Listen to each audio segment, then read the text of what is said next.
دولتا تركا گرکر هر کودیچه تجریدا لدجیره بر عبدالله اوجلان گران دردگه. لهمبری گران کرنا تجریده گلی کرد و دوستینوان بهرسن و بیناو بردا خواز آزادیا فیزیکی یاری بر آپو دکن.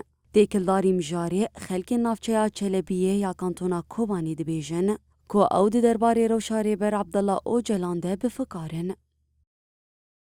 كليتنا وفكرة القائد أبو ما عنده لا كردي ولا عنده ام لسر فکر ریبر عبدالله اوجلان دمشن جبر کو فکر ریبر آپو جداهی نخنا براتو کسی جبر کو دولتا ترک ج فکر ریبرتی دترسه تجریده گرانتر دکه و نخوازه فکر ریبر بلافتر ببه ام درباره روشا ریبر آپو ده بفکارن چه سوجه ریبرتیه کو اف چند سالن دگرتی گهیده وعزلته هاي بس سجن صار له يجي فوق ال 25 سنة. شنو ذنبه؟ شنو ذنبه القائد أبو تا يسجنونه؟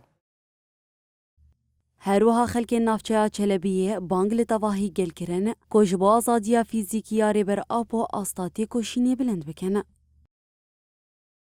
25 سنة مسجون محبوس بالسجن يعني شنو القصة ليش إذا ما خلى محامي يجي يشوف اف 25 سالن ریبر عبدالله اوجلان دی گرتیگاها امرالیه ده تیرا گرتن و اف دمکه تو آگاهی جناین گرتن. هر دم ام بانگ دکن کو ام آگاهی کیج ریبر آپو بگرن. لی بانگ ما نایم پیکانین. ریبر آپو مافی گلان و بتایبت مافی جنیب دست خست. ام بانگ لتواهی گل دکن جبو آزادیا ریبر آپو آستاتی کوشینی بلند بکن. مع أنه بالسجن ما قمعوا أبدا الحمد لله بفكروا بكل شيء.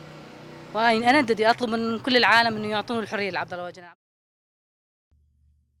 ویداوی برویا حقوقی آسرنه جبوب داوی کرنا تجریدا لدجیره بر عبدالله اوجلان سری لکومیتیا پیشی لگرتنا لاشکنجه سیپیتی دان و خواستن کل دروی برنامه یا خویا سردانه برنگ کی لزگین سردانا امرالیه بکه.